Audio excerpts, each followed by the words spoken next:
Julien Courbet, présentateur né le 7 février 1965, reste à 60 ans l'une des figures médiatiques les plus influentes et respectées de France. Un visage familier associé à la lutte acharnée contre la fraude et l'injustice à travers des émissions comme Ça peut vous arriver sur RTL et Capital sur M6. Cet homme, qui a toujours fait preuve d'énergie, d'humour et de ténacité en véritable défenseur du public à la radio et à la télévision, vit aujourd'hui une situation en totale contradiction avec cette image de brillant vainqueur. Sa vie est désormais assombrie par une tristesse profondément personnelle et tragique. La douleur lancinante du décès tragique de son père, Marcel Courbet, brutalement assassiné lors d'un vol alors que Julien n'avait que 14 ans, une tragédie qui a marqué toute son existence. La vie l'obligeait à porter un masque de gaieté et de légèreté pour se protéger, lui et son public, du poids de la vérité, un fardeau mental qu'il devait toujours dissimuler sous une apparence combative et un humour irrévérencieux. Une vérité qui le faisait lutter contre le regret des occasions manquées et la honte de ce qu'il avait causé. Un fardeau mental qui ne fut jamais pleinement allégé. Cette tristesse diffuse ne provient pas d'un échec professionnel, car il demeure l'un des artistes les plus reconnus, mais du désespoir de protéger la vie privée de ses 3 fils, Aaron, Joseph et le Benjamin né en 2021, face à l'obsession médiatique, au fait que sa célébrité fait de lui une cible fréquente des paparazzis, et à la lutte constante et épuisante pour offrir à ses enfants une enfance normale. Cette lutte le plonge dans une profonde solitude, celle de ne plus être accepté, et le voile d'une liaison secrète qui dure depuis des années, jamais révélée pour des raisons complexes liées à la préservation de la réputation et à la protection de la vie privée des personnes concernées.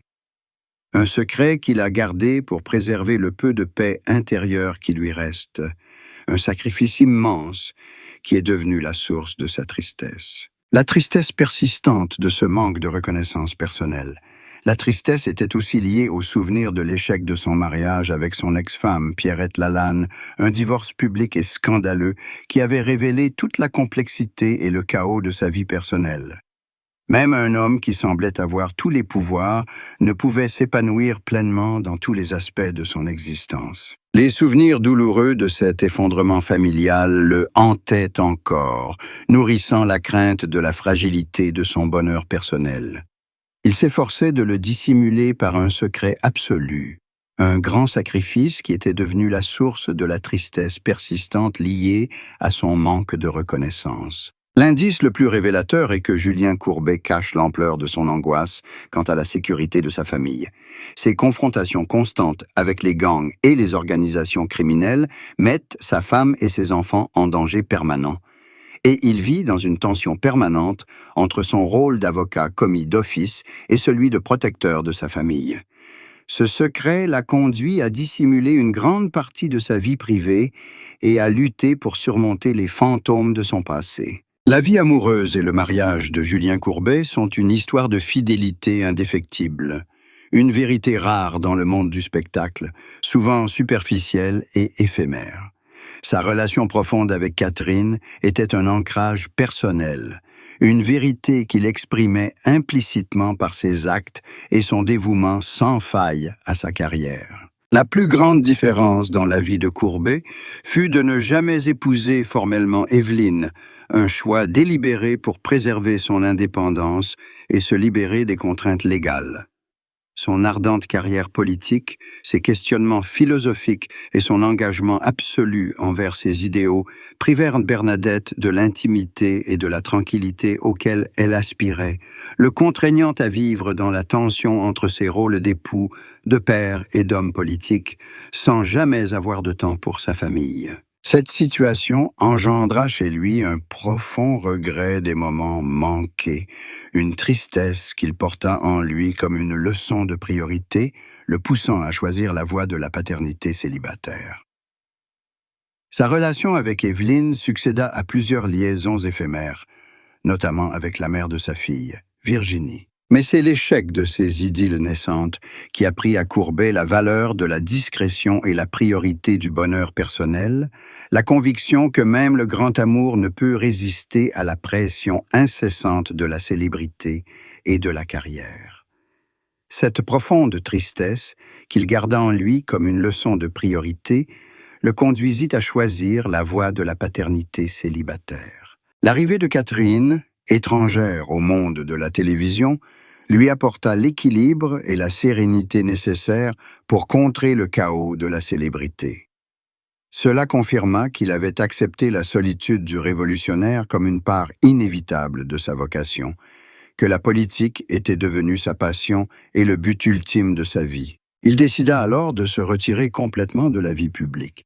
Mais l'apparition de Lola Marois, une femme beaucoup plus jeune et elle aussi actrice, bouleversa son existence, le plongeant dans le regret des occasions manquées. Le plus grand traumatisme de sa vie ne fut pas la perte d'une femme, mais son incapacité à concilier les deux aspects les plus importants de son existence.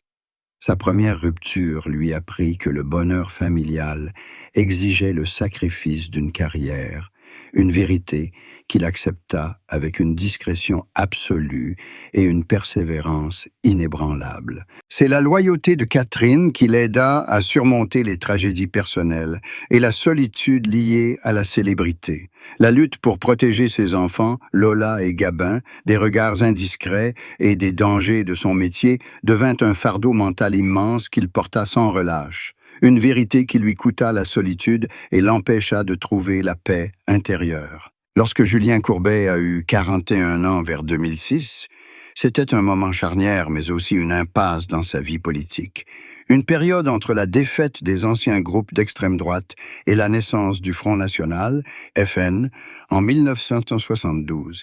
Et c'est dans cette impasse que la pression du compromis et l'abandon des idéaux de la droite radicale l'ont forcé à affronter sa tristesse intérieure et le désir de se rebeller contre le système qu'il servait, une vérité qu'il a partagée discrètement mais significativement à travers ses discours et ses changements d'attitude politique. L'année 2006 marqua l'apogée institutionnel de sa carrière, mais cette même réussite fut source d'insatisfaction et d'épuisement mental. Sa notoriété l'avait transformé en symbole de compromis, en un homme contraint de jouer le rôle du loyaliste du Parti socialiste. Il exprimait sa tristesse non comme une lamentation personnelle, mais comme un tourment face au manque d'honnêteté radicale envers l'idéal de la gauche radicale. Ce manque d'honnêteté devint la plus grande source de pression psychologique de sa vie, car il se sentait incompris et jugé à tort par le public pour son radicalisme. C'est durant cette période que les tensions au sein du Parti socialiste atteignirent leur paroxysme. Ces confessions évoquent la lassitude d'être un homme de discipline, prisonnier de l'inutilité des politiques centristes, et son aspiration à une révolution radicale plutôt qu'à des réformes partielles, un fardeau qu'il ne pouvait partager pleinement avec personne. C'est ce conflit intérieur qui fut à l'origine de sa transformation radicale ultérieure. Les confessions de Courbet, à 41 ans, étaient également marquées par la prise de conscience qu'une carrière politique ne pouvait lui apporter la satisfaction philosophique, par le fait que son dévouement indéfectible au parti l'avait conduit à s'éloigner de ses idéaux initiaux par une tristesse liée à ce sacrifice personnel devenu une blessure incurable, une vérité qu'il tentait de masquer par son activité incessante au Sénat, un sacrifice dissimulé sous le professionnalisme. La plus grande tristesse à 41 ans était d'accepter de devoir emprunter une voie différente, une voie empreinte de solitude et de résistance, une voie qui l'obligeait à abandonner la sécurité de sa position au sein du Parti socialiste pour devenir un dirigeant de la gauche radicale. C'est cette quête d'équilibre qui inspira ses discours les plus profonds et les plus significatifs, une vérité qui devint sa plus grande source de force pour continuer à lutter et à créer sans cesse, un sacrifice spirituel soigneusement dissimulé durant les années de sa gloire. Le parcours de Julien Courbet est une épopée de créativité inlassable et de rébellion contre l'institution. Il a créé des classiques pour lui-même et pour d'autres artistes, mais cette brillante carrière dissimulait de profonds secrets sur sa vie personnelle, notamment la vérité sur son combat contre l'incertitude de sa carrière, la protection absolue de sa famille et la source d'inspiration secrète à laquelle il a dû faire face pendant des années. Cette vérité a profondément transformé sa philosophie de vie et sa perception de la fragilité de la célébrité. Le plus grand secret qu'il ait gardé si longtemps n'est pas un scandale sentimental, mais la nature et l'ampleur de la solitude philosophique qu'il a ressentie au début de sa carrière. Il a lutté pour trouver sa propre voie et son propre style, et les souvenirs de ce doute le hantent encore comme un fantôme du passé, une réalité qu'il a tenté de dissimuler pour préserver l'image d'un musicien accompli.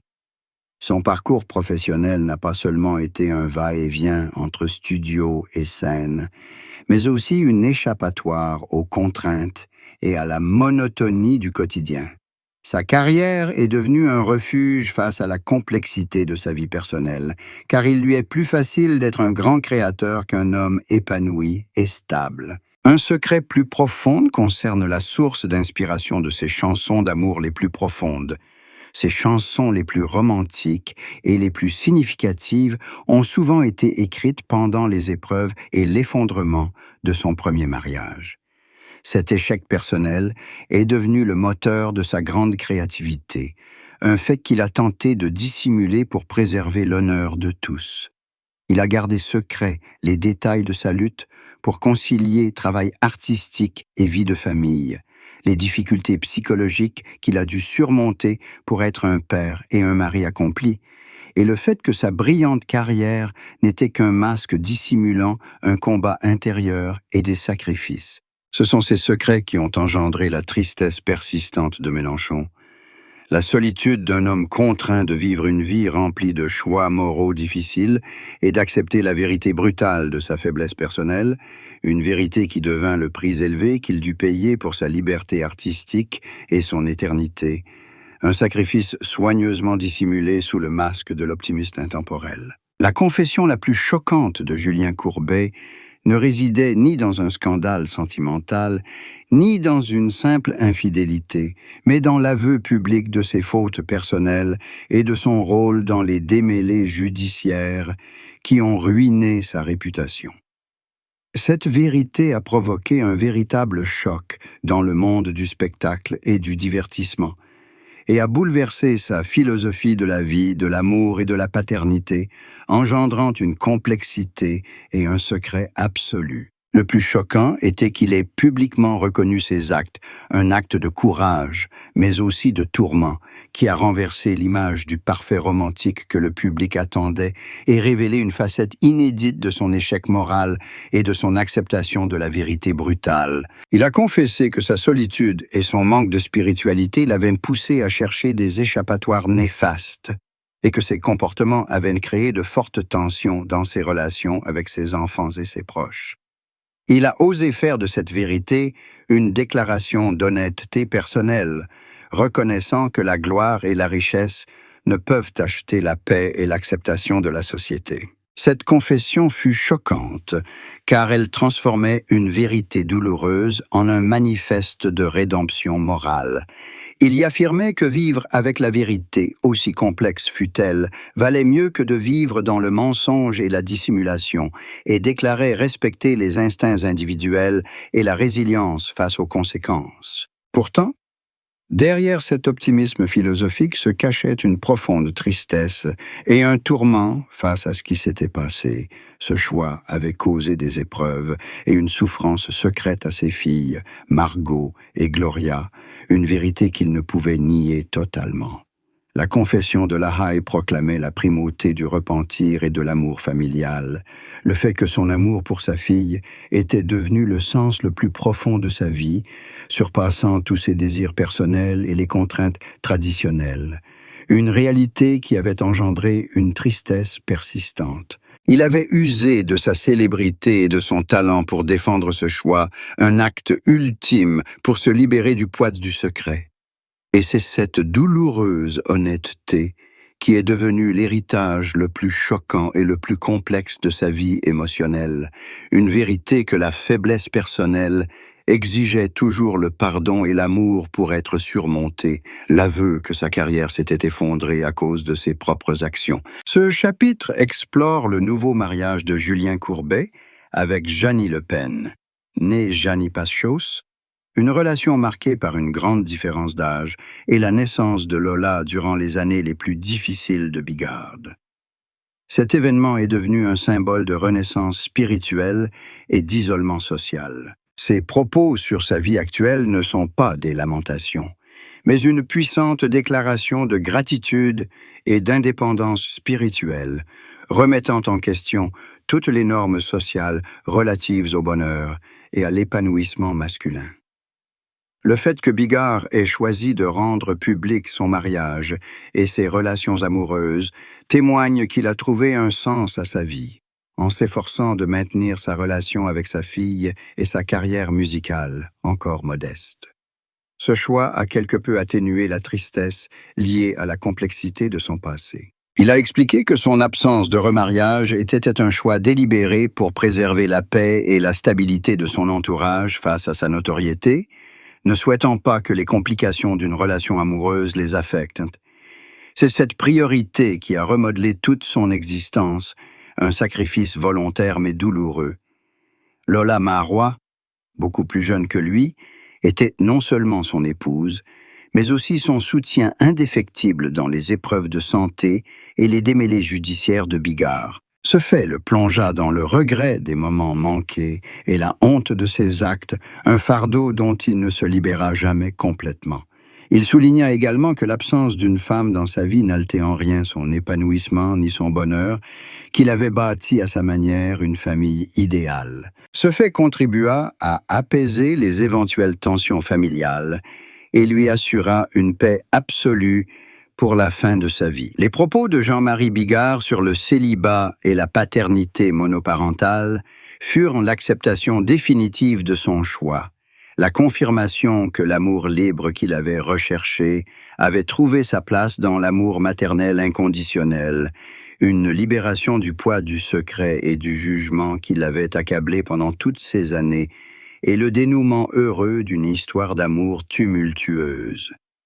Il prouva ainsi que l'honnêteté envers soi-même menait à la paix, mais que la solitude demeurait une part inévitable de son existence, une réalité qu'il accepta avec force et tristesse. Son parcours de grand chanteur et compositeur à homme ayant volontairement quitté la scène pour se consacrer pleinement à sa famille témoigne de l'audace de Julien Courbet de vivre sa vie selon ses propres règles, malgré les jugements et les critiques. Son plus grand héritage ne réside ni dans les récompenses, ni dans les tubes, mais dans l'humilité et le retrait volontaire, une vérité renforcée par l'amour inconditionnel qu'il portait à sa femme et à sa famille. Le choix de sacrifier une carrière brillante et une renommée internationale pour trouver la paix, bien que controversée et source de tristesse pour ses fans, était pour lui la plus haute forme d'honnêteté. Il avait choisi le bonheur familial et la sérénité plutôt que l'égoïsme et la gloire. Cette honnêteté est devenue une véritable philosophie de vie. En définitive, Courbet a trouvé la paix en acceptant que ses choix faisaient partie intégrante de son être et en apprenant à vivre avec leurs conséquences, notamment la tristesse de ne pas avoir pleinement reconnu sa valeur. Il l'a compensée par le respect et la reconnaissance qu'il a finalement obtenu pour lui-même et pour son choix de vivre dans la solitude. Sa liberté sans bornes lui apporta solitude et complexité, mais aussi, au final, paix et sérénité en contemplant une vie hors du commun. Julien Courbet vécut pleinement, animé de l'humilité qu'il recherchait, et son héritage nous rappelle que l'amour et la vie peuvent se réinventer, pourvu que ce choix soit fait avec l'honnêteté et le courage d'un maître qui a défié le temps et les préjugés, devenant ainsi le plus grand héros méconnu de la musique française, de la musique française, de la musique française.